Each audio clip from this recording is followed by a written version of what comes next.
What is going on, everyone in the DFSHQ?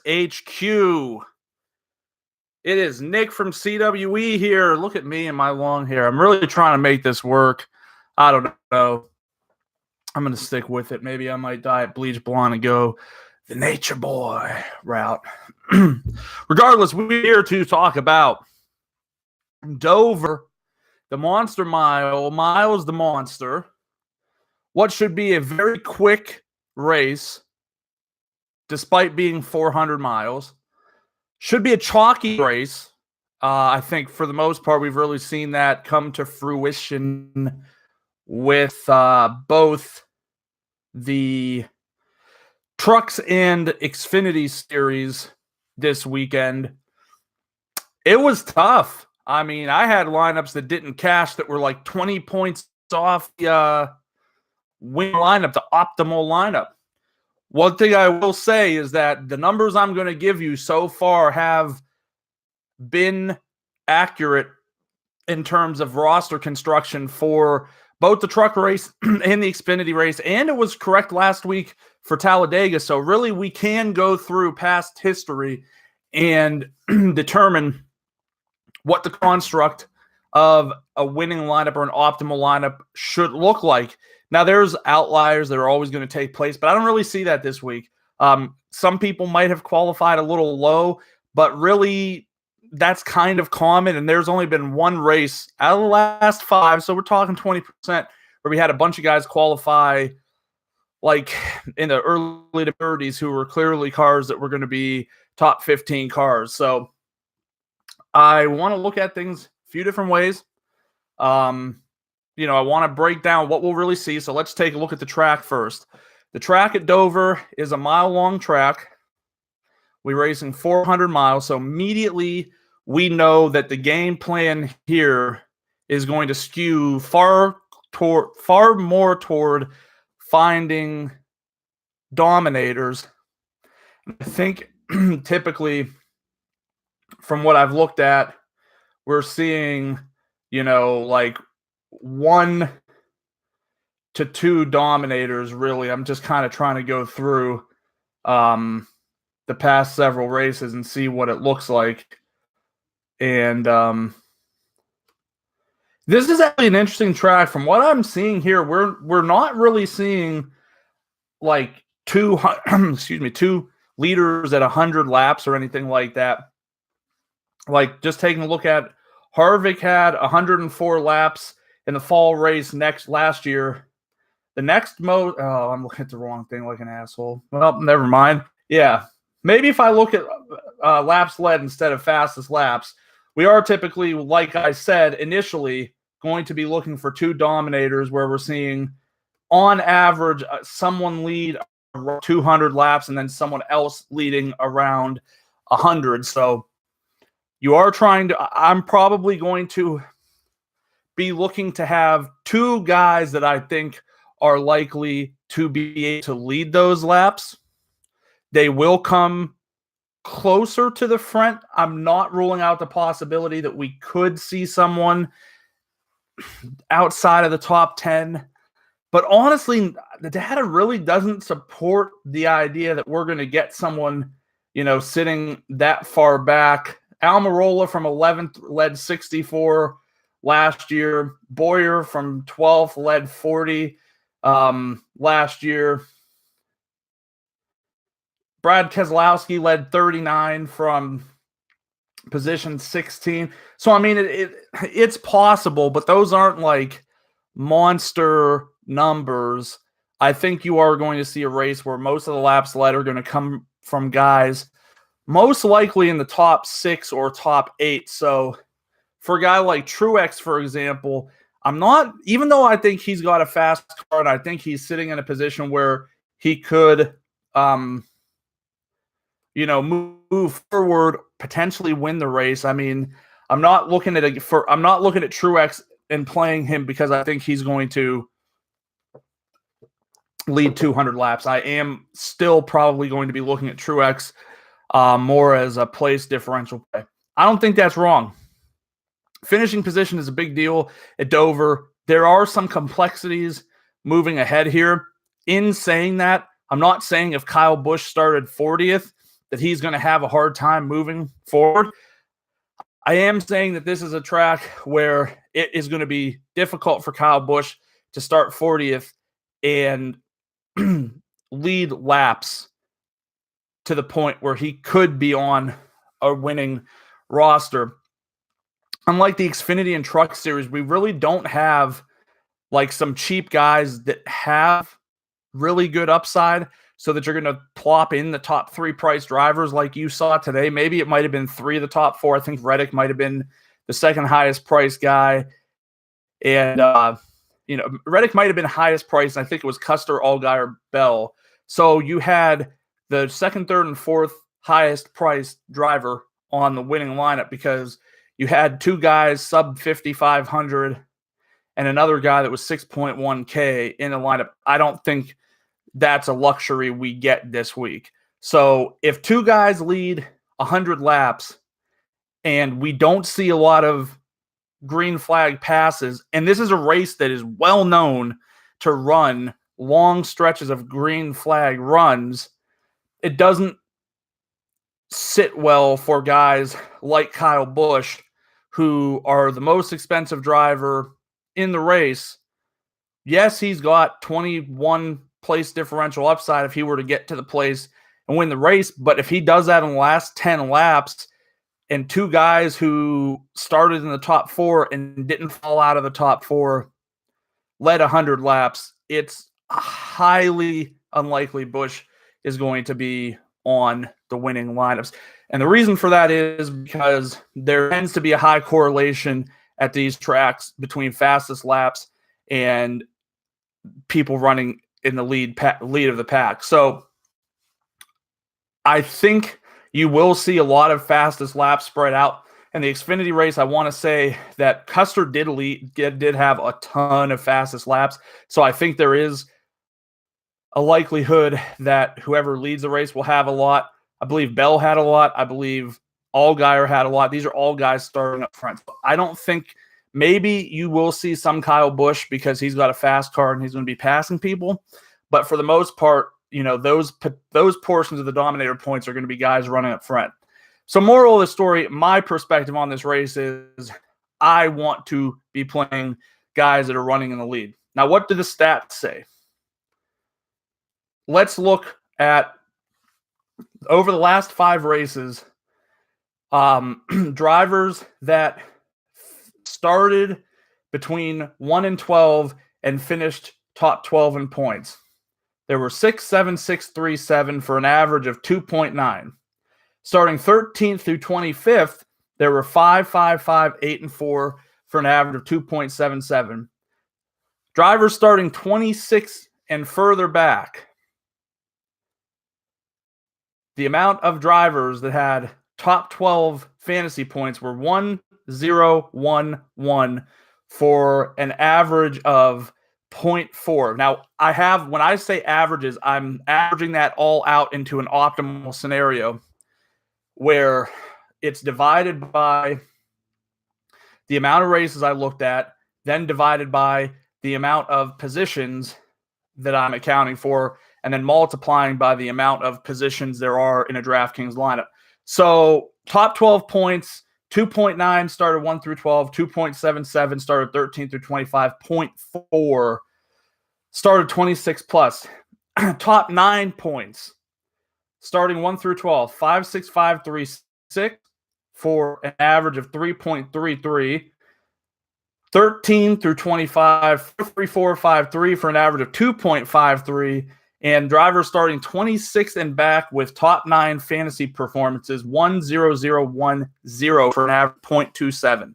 So once again, drivers starting 1 through 12, 3.33 of them showed up on average in optimal 9-point lineups. 13 through 25, 2.53 showed up on optimal 9-place point lineups, and 26 and further on 0.27. Then in a true optimal situation, like the top 6 points, even though we're not looking at necessarily in this perspective, we're not really looking at points dollars. We're not trying to make sure we can actually build the lineups out. It was Starting position 1 through 12, there were 3, 4, 3, 2, and 5 for an average of 3.4. 13 through 25, there was 3, 2, 3, 3, 1 for an average of 2.4. And 26 and further back starting positions in terms of optimal points, there was 0, 0, 0, 1, 0 for an average of 0.2 spots on an optimal lineup. So what that leads me to believe, and I did the exact same thing for the Xfinity race and the exact thing for the truck race, and it ended up just like it did at Talladega and ended up literally right nail on the head. So what we would be really looking at in our builds, I believe, to create an optimal lineup structure, I'm kind of looking at starting positions 1 through 12. I'm playing between 3 and 4 of them. I'm playing between 2 and 3 of drivers starting 13 and 25, and I'm playing between 0 and 1 starting 26 and back, because at the end of the day, there just ends up being garbage cars that aren't really going to move that far forward.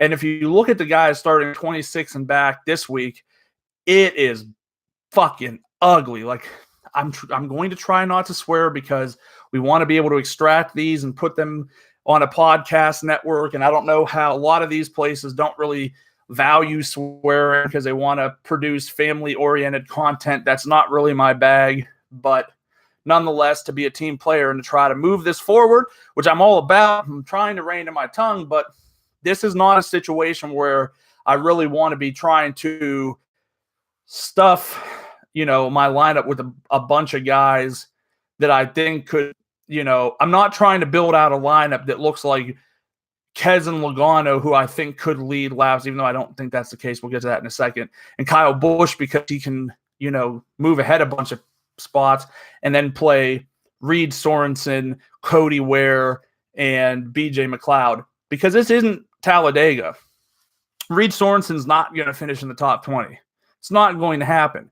If you look at the average final scores for drivers starting in those ranges, and I have them like right in front of me over the last 5 years, you're looking at literally position average of 16, 16, 26, 14, 18, 29, 32, 14, 22, 19, and 16 for cars starting like 28th and further back. So yeah, there were a couple of times that like the average might have been over 20, but those were races that like an Eric Almirola or somebody started further back and you knew that they were going to move up. So really all it is averaging a bunch of mid-teen final scores with an Almirola situation where he got 55 fantasy points and he's an outlier in this situation. So I think one mistake I made in the Xfinity race today is there was really only one guy running far back that was truthfully worth a look, and that was Josh Williams. And because I wanted to just try to hedge my bets as best as possible, instead of taking like a 50% stake in Williams, which is something I normally would have done, I took a 10 or an 18% position on him and then had 5 or 10% of a bunch of other cars. And that's really what kept an average day from being potentially a tournament winning day, because I did have lineups finished in the top 10 in the $3 tournament. So it was just a little bit frustrating, and I'm definitely not looking to make the same mistake here.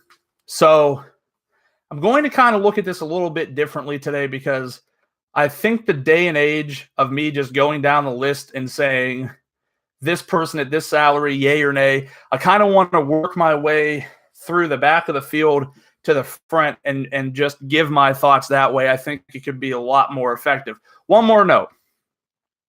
This is a really weird pit lane. First of all, it's either the third or fourth most narrow pit lane in NASCAR, and the pit is angled like this. In case you can't tell, if this is where the guys jump over the wall, if this arm is where they jump over the wall, this is the angle that the track is at. So it angles away from the pit wall. So you end up having a lot of uncontrolled tires here.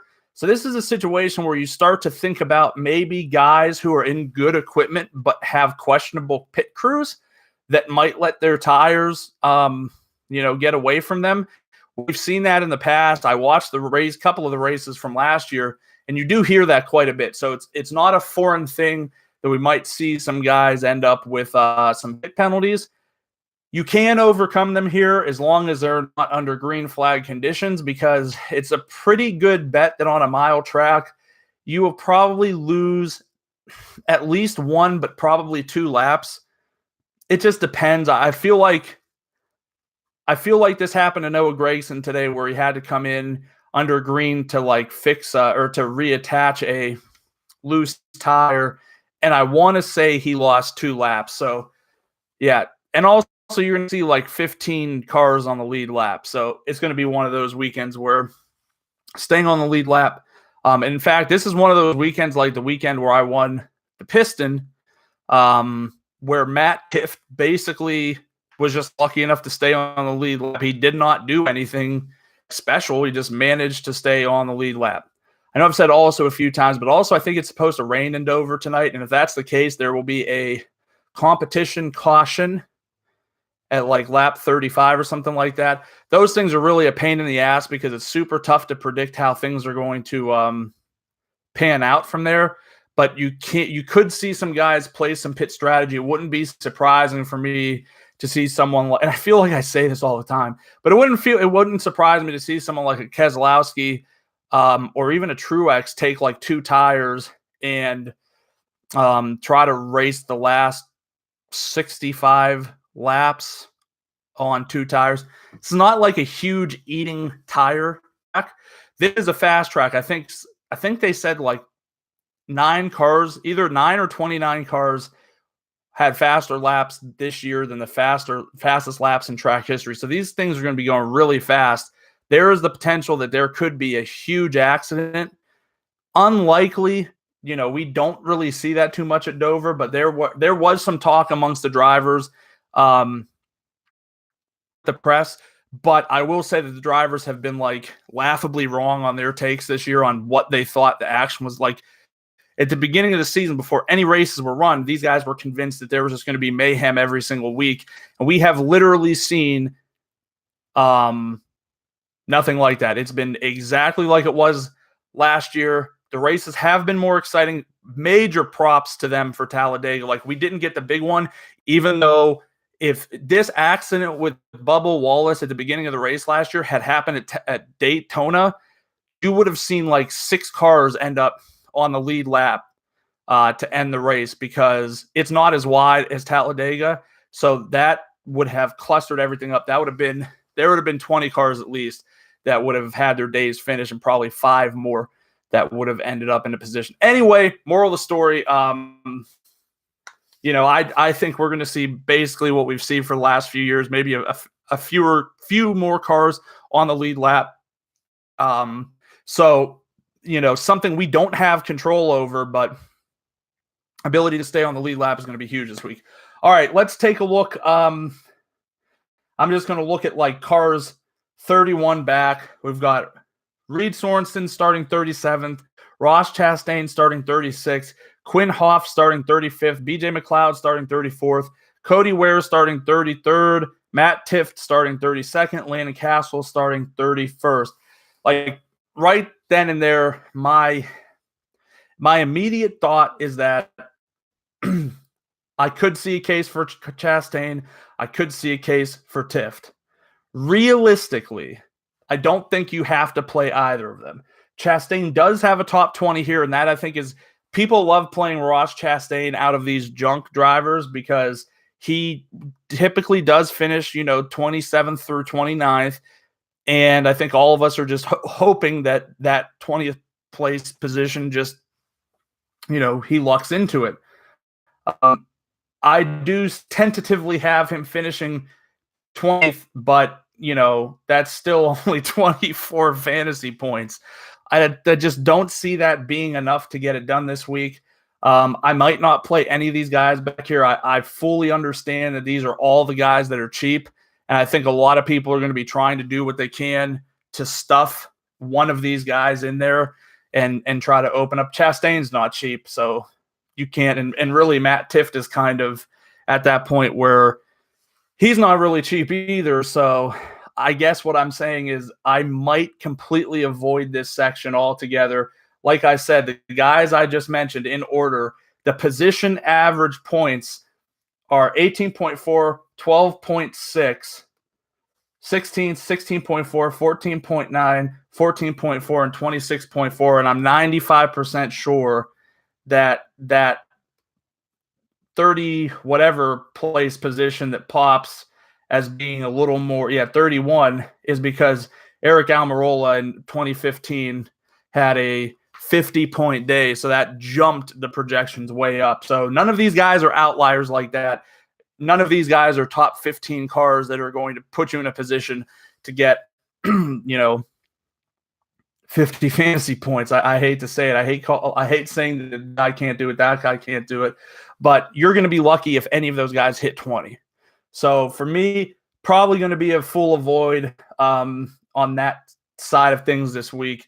So 26 to 30, starting with 30th, Chris Buescher, Ryan Preece, Corey LaJoie, Bubba Wallace, Michael McDowell. Now remember, the algorithm basically says that 0 to 1 guy is going to be on the optimal lineup from this range. So it could be none of them, or it could be one of them. I highly doubt that it's two. We didn't see a situation where that happened, period. So I'm highly unlikely to play even one, but I will definitely not be playing two.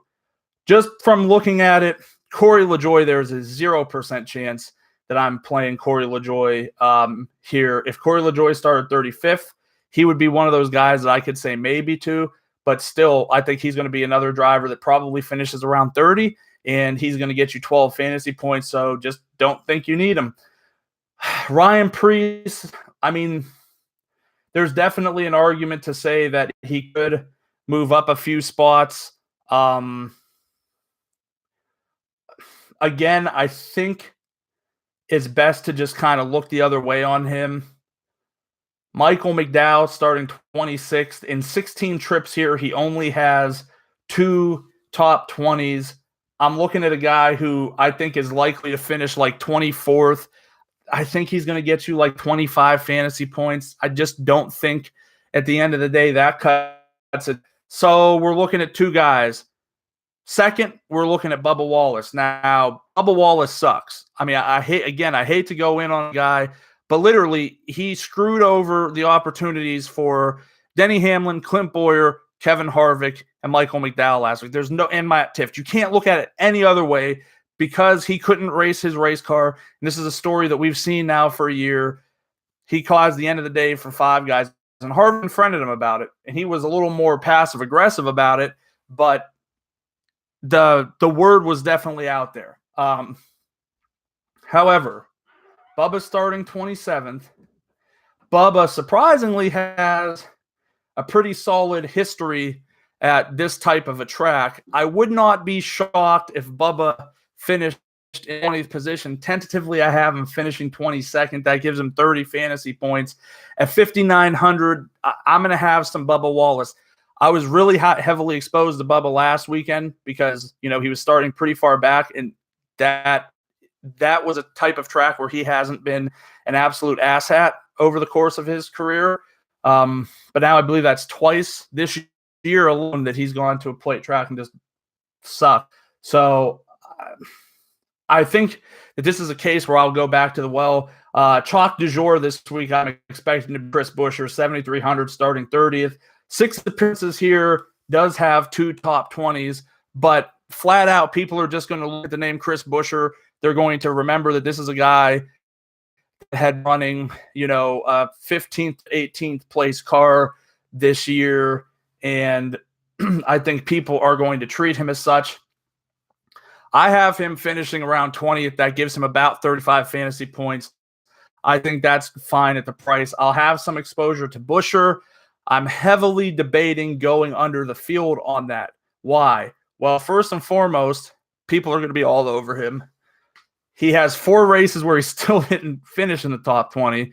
So there's a 66% probability that he's not going to, get to that 34-point mark.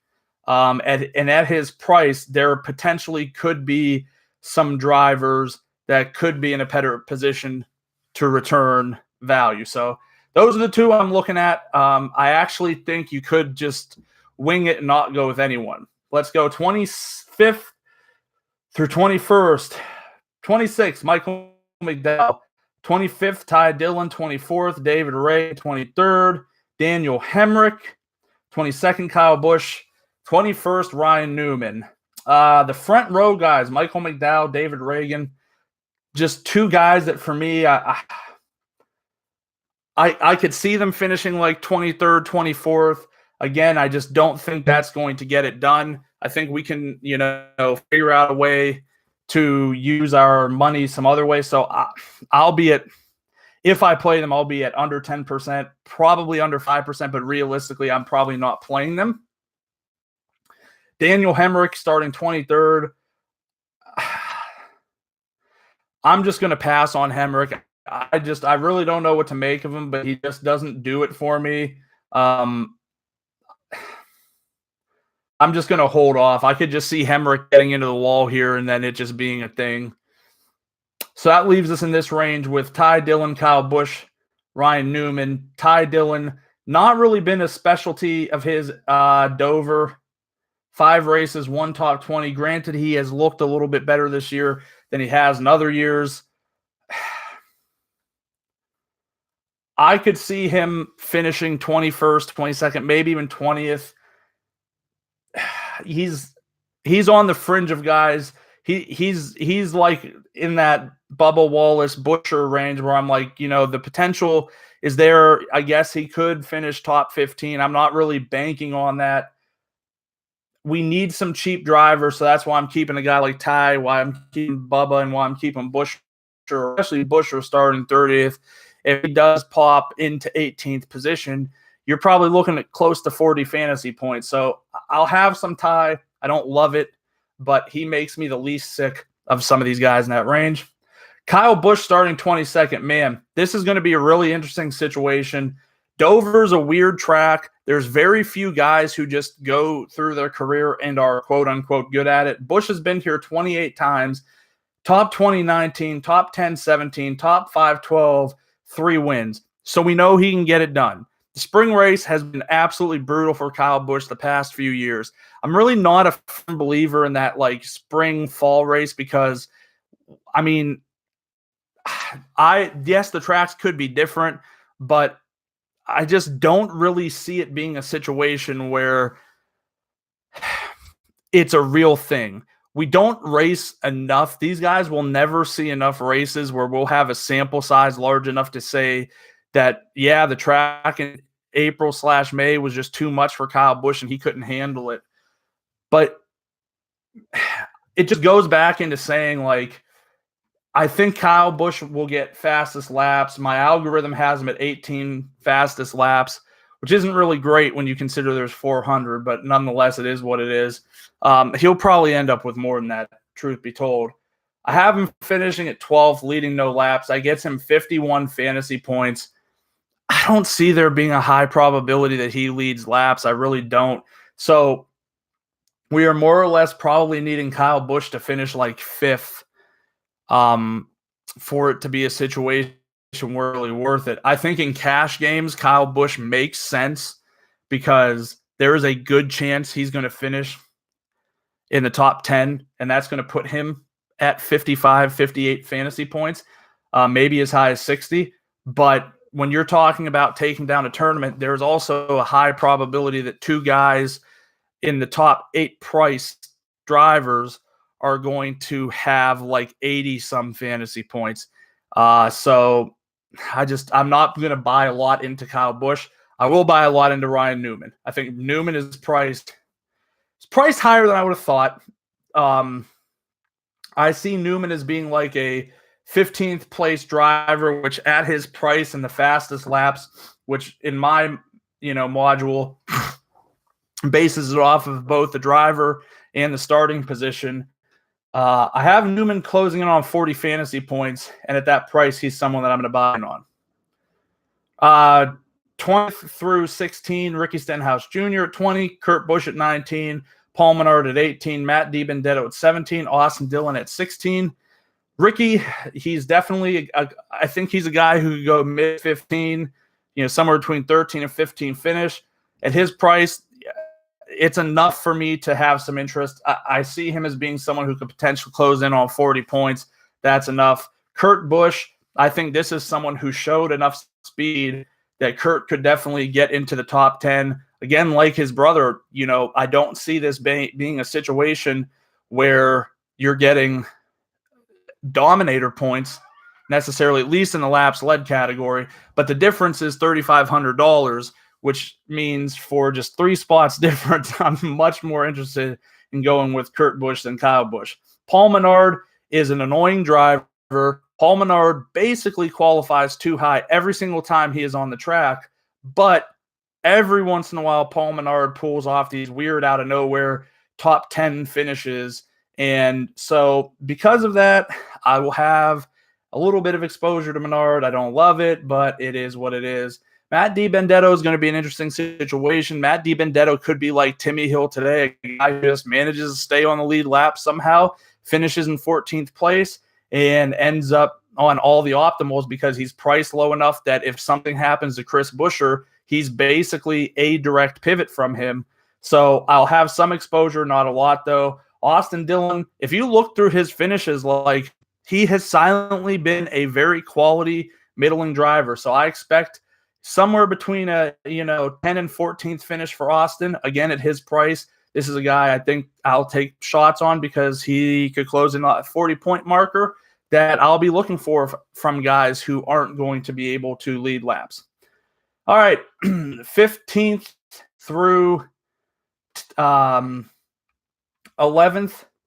Now I have to start to get some stats ready because there are some good stats for some of these guys. All right, starting 15th, we have Eric Jones. Jones has been here 4 times. He's racked top 20s in all of them. One time he had a top 10 and a top 5. Starting 15th, he he was 3rd fastest in practice. He had the 2nd fastest 10 lap, the 2nd fastest 15, the 7th fastest 20th. So he does see some fall off, but still, and you have to remember, not everybody's running 20, 30 straight laps. So the information needs to be taken with a grain of salt that far out just because not everyone's doing it. But I do think he has a fast enough car. I do think Jones is someone who can definitely flirt with, like, I would go as far as to say I think this is a track that Jones could win on, but it wouldn't be the type of win starting from 15th that would put him in the dominator pile. However, we don't need him to be there at this price. He's 8,700. If he can finish somewhere between 6th and 10th, I do think we'd be looking at a guy finishing in the mid-40s, and I'm fine at that price. Daniel Suarez, this guy loves Dover. This guy, and I hate to say it because I feel like I've been saying this for weeks, but this guy is kind of like my sly underdog pick to win this week. 4 trips to Dover, 4 top 20s, 4 top 10s, 1 top 5. He clearly likes something about Dover. He said as much in his driver interview today after the final practice. He said he just likes Dover. He likes the challenge. He gets it. He's in the best equipment I think he's been in. I think he's comfortable. 6th fastest single lap, 6th fastest 10. And then for some reason he disappears in the 15, but he has a 6th fastest 20 and the 3rd fastest 30 out of 5. So take that with a grain of salt. But I think he has a fast car. So he's another guy that I'm kind of putting in that low, 5 to 10 range where I think that at his price, he's definitely someone we want to look at. From here on, I'm going to be perfectly honest with you. Shit gets a bit hairy. I'm not sure exactly how I feel about a lot of these guys. Because I think now we're getting into the range where like 98% chance that the winner is going to come from here. 100% chance this is where your big dominators are going to come from. And in all likelihood, we still have like 4 drivers to go before we really get to them. But this is where the thinking hat, I really started to have to put it on because I think this is where we really want to start paying attention to the guys that could be in the winning lineups. Martin Truex Jr. start 13th, has had great success at this track. He's got a very, very, very fast car. This is a guy that I definitely have a ton of interest in basically all formats. There's an outside chance he can get up and lead laps. I think it's a low outside chance. I do think this is a guy who could finish top 5. Now, the question just becomes, can you fit him and 2 other drivers that are dominators and still build a team that doesn't make you go to, the Michael McDowell's and David Reagan's? And I think yes. When I'm looking at some of these prices of some of the other drivers starting ahead of him in this race, I think we're in a position where guys like Truex, Kez, Harvick, Logano, and Busch, strictly from a price perspective, have the potential to be in those lineups. I like Truex. Don't know where I'm going to land on him. I will say this. I'm going to have a content sheet out tonight. It's not going to have any of my actual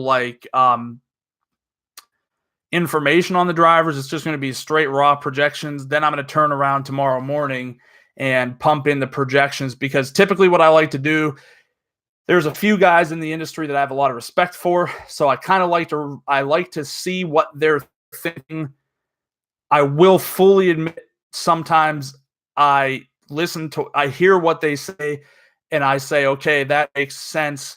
Let me reconsider what I'm doing. There's a lot of times where I listen to what they're saying and I don't listen to it because I don't think it makes sense to me. Now, I'm not saying I'm always right, because I don't win every tournament. I don't finish up every week, but I do like to take in as much information as possible, because somebody might have information from an insider that I don't have.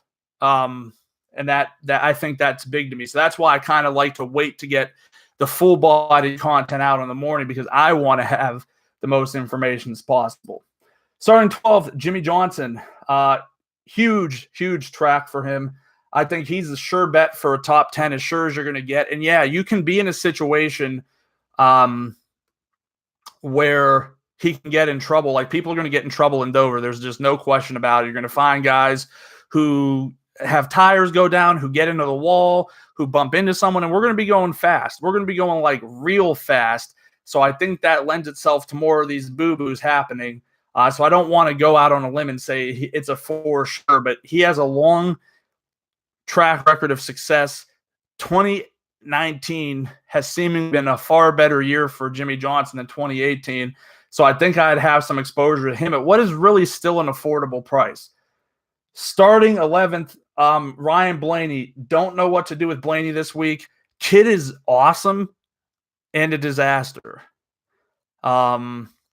Pretty much regularly, he leads laps, gets to the front of the pack, and then has some kind of crazy thing happen. So the results here kind of cement that. 50% of the time he's been a top 10 driver, 50% of the time he's been a top 20, 40% of the time he's been a top 10.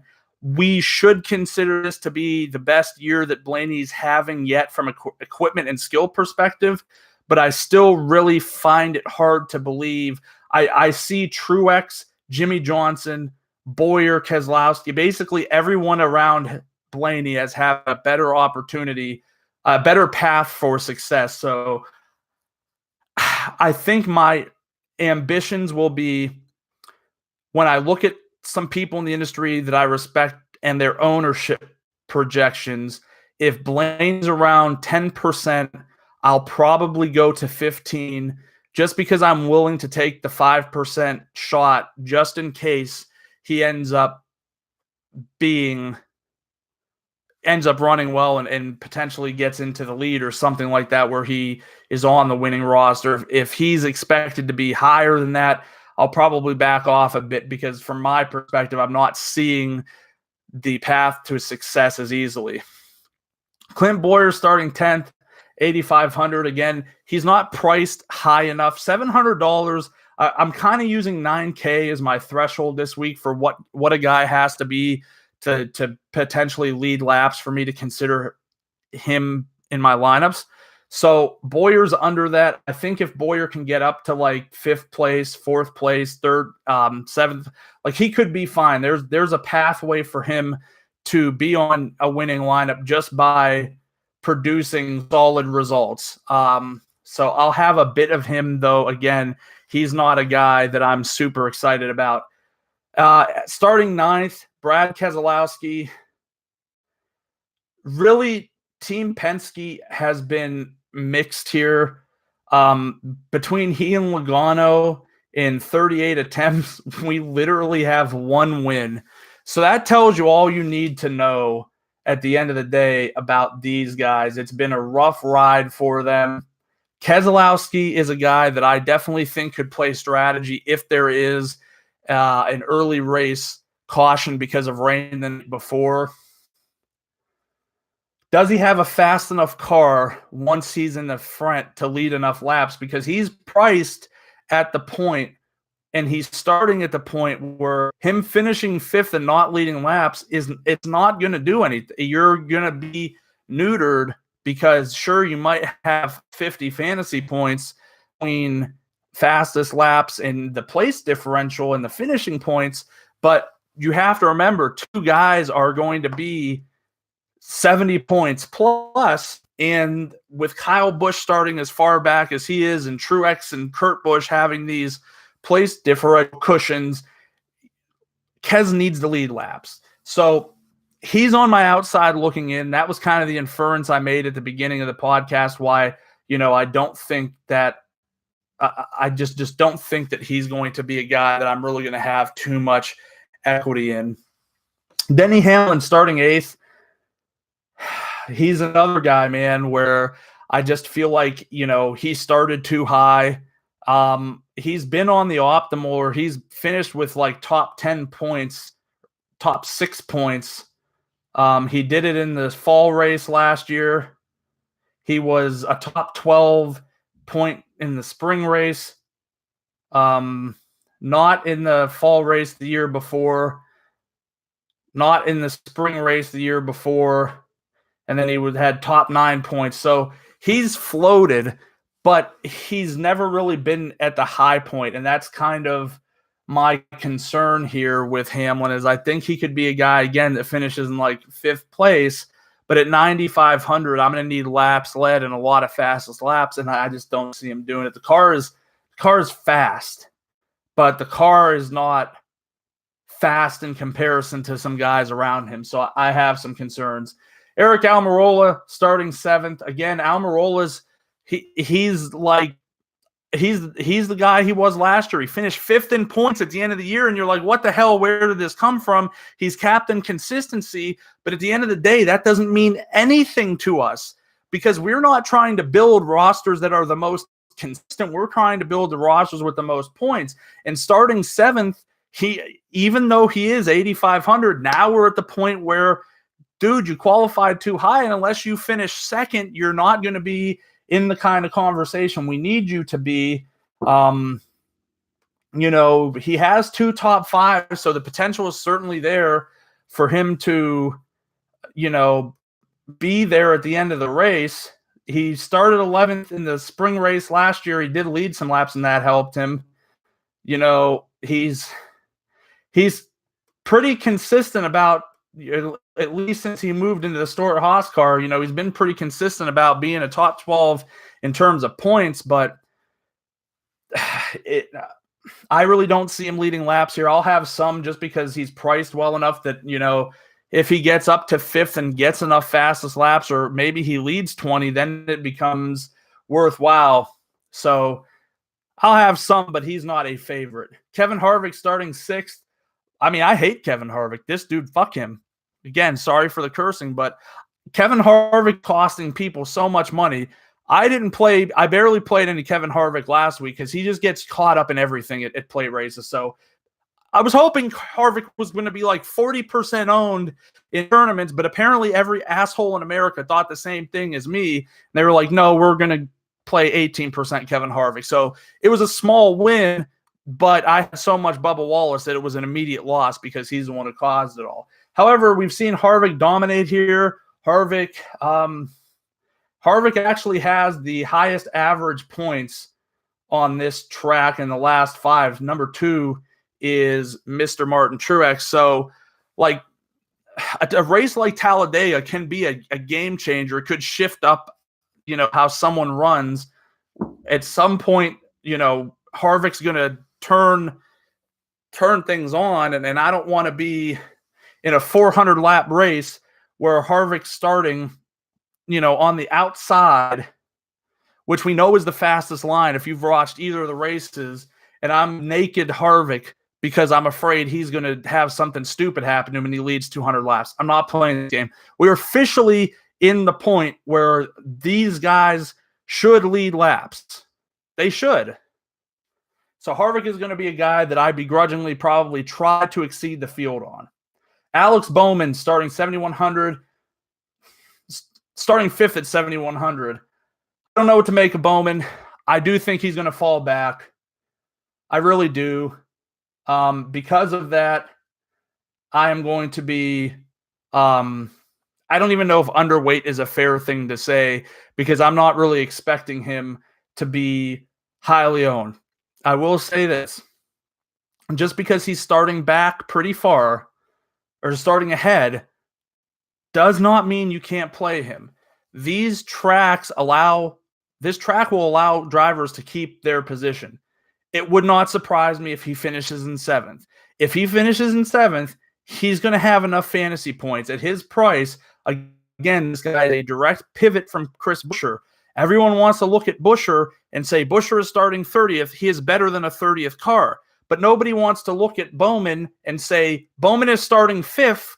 If he finishes 7th, he finishes with more points than Chris Buescher. And it is also because it is highly more likely that Bowman gets more fastest laps. I mean, I have my projection model says that it's likely he'll get around 10 fastest laps. I don't see Buescher getting that, to be completely honest with you. So Bowman does have the potential to lead laps here. Bowman is a guy I'm going to have some exposure to because I'm afraid that other people are good. I'm thinking other people might run from him because he's starting too high. Starting 4th, Joey Logano, 11.8. Logano is one of my favorites this week. I have no faith that he's going to win the race, and I do not care if he wins this race. I think Logano has a top 5 car. I think Logano has a high probability of leading like 100 laps. That's it. The end. Game over. That's all I want. So I'm going to take some Logano, and then I'm going to be piecing him together with guys like Bowman and the next 3 guys we're going to talk about. Kyle Larson starting 3rd, 8K. Wow, have the mighty have fallen. I really think this weekend you will see a chalk Kyle Larson. I think that everyone who plays NASCAR DFS is going to see the same thing, that he has a super fast car, that his car was the fastest on 10, 15, and 20 lap, and it wasn't on 30 just because he didn't run it. We know that Larson does well on tracks where the high line is the preferred line. We know that that's the preferred line, especially on the restart here at Dover. So I really believe that there is a high probability that Larson gets to the lead, leads some laps, and will be on the winning roster. I think the worst case scenario is everything that we've seen thus far continues.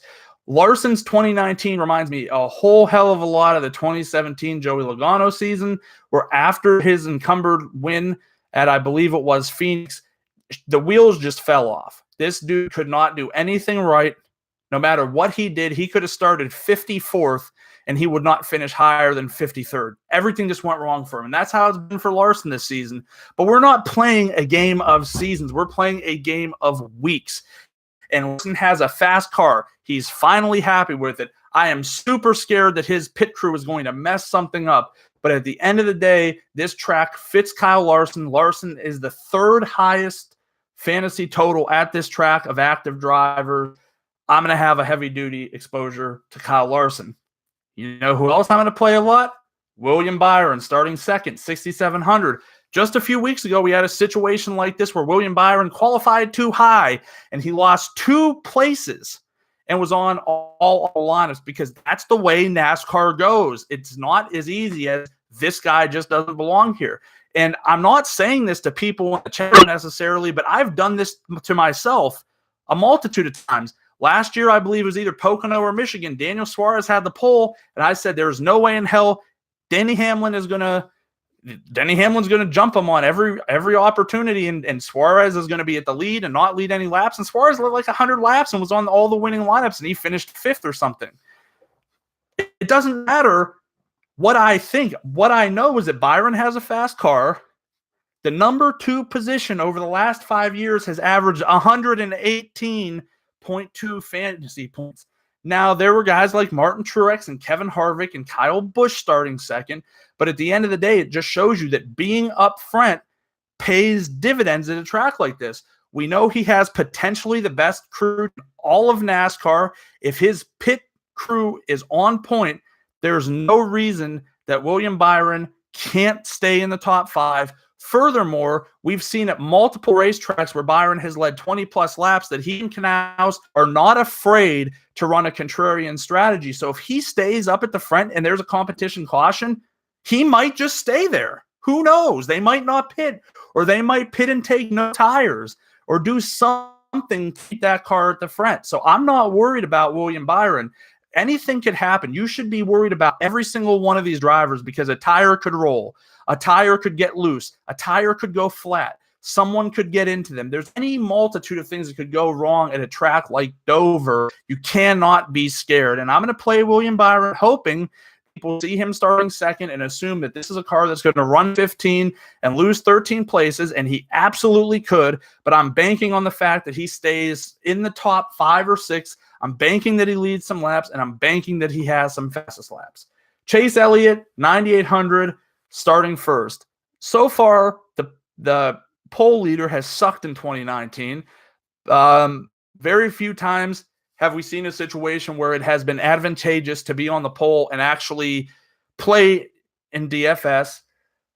This is really good here. 6 trips, 6 top 20s, 5 top 10s, 5 top 5s, and a win. I mean, yes, the leader has gotten jumped here a bunch of times. It does somewhat help that his teammate and another teammate in Alex Bowman are starting in the top 5. How I really see this race going is Elliott's going to get out to the lead. Elliott's going to get enough in the lead. Logano will be starting behind Elliott. I would expect Logano to get ahead of Larson and Byron. Basically, Elliott's going to have to hold off Logano to start the race. That's really how I feel that things are going to go. And I think his car is good enough that it can. Chase Elliott will lead 50 to 80 laps, and I think Chase Elliott will finish in the top 3 and potentially win here. That said, at 9,800, if he does those things and he gets fastest laps, I do believe that he could stay on the optimal lineup. I can't bank on it. His situation doesn't present itself as well as it does as some other guys because of what we know about the pole. But we also know that this is a tough track to pass on. So, going back over the last few years, Kyle Busch was on the pole last year. He only led 21 laps. He was still the 9th highest scoring driver. The year before, Kyle Larson was on the pole, and he fell to 10th, and he actually led no laps. So that's a bad example. Truex led 51 laps on the pole and finished 4th, and he was the 3rd highest scoring driver. Kyle Busch again was the 10th, and then the year before that, Brad Keselowski was 1st, led 7 laps, and finished 4th. So as long as Elliott can lead like 50 laps, which I guess it hasn't really been great history of the pole sitter here, but the difference between those guys is that Chase has actually done so well on this track in the limited time he's been in the sport. So I kind of give an advantage to him. Yeah, that's my take. I really think more than anything else, first of all, the last thing I know this has run nearly an hour. Folks should be so happy that you got to listen to me for an hour. I have a beating headache. I'm drinking coffee at 8:30 Eastern Standard Time, which means I'll be up until like 5 in the morning. But at the end of the day, NASCAR is not a sport where you really are going to have success building one lineup. It took me a long time to figure that out. It took me a long time to figure that out for all sports. Really, up until the beginning of 2019, I was just a guy who was like, I love playing cash games. I don't know why. There's a certain pride that you can take when you play one lineup and you win something with it because you only built one lineup. But a sport like NASCAR is so volatile that, like many of you have alluded to today in the chat, you can go from winning a tournament 1 second. And this happened to me personally this last week. Talladega, I was winning a $5 lug nut.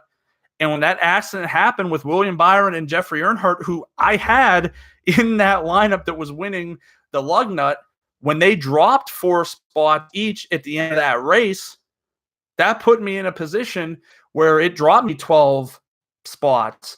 And so not only did I not win the tournament, but I lost a little bit of money because that was a huge swing. So NASCAR can be very tilting very fast. It's enough to make you want to vomit. And that's why I advocate, if you want to play $5, honestly, God, just play the freaking quarter arcade. Don't play, one $5 lineup and hope to win 10, because all it's going to take at a place like Dover is for you to have one guy, and for one guy to have something go wrong, and that you're done. It's game over. It's not a Talladega where you can finish with 2 cars upside down and still cash. You're done.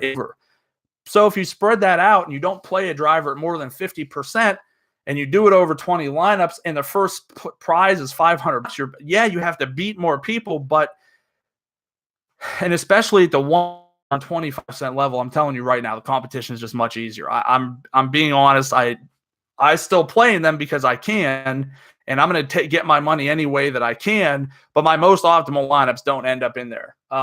If you have any questions, feel free to hit me up in the chat. I have to figure out a way to keep these things shorter, although an hour is really reasonable because we've discussed a lot of strategy. We've looked at some statistics. I just want to wrap up and say, from the research that I've spent all week doing, starting spots 1 through 12, play 3 to 4. 13 through 35, play 2 to 3. 26 and beyond, play between 0 and 1. I think this will give you the greatest potential avenue to success. Anyway, I'll catch you next weekend. Good luck, and let's win some money. Orange is the new green.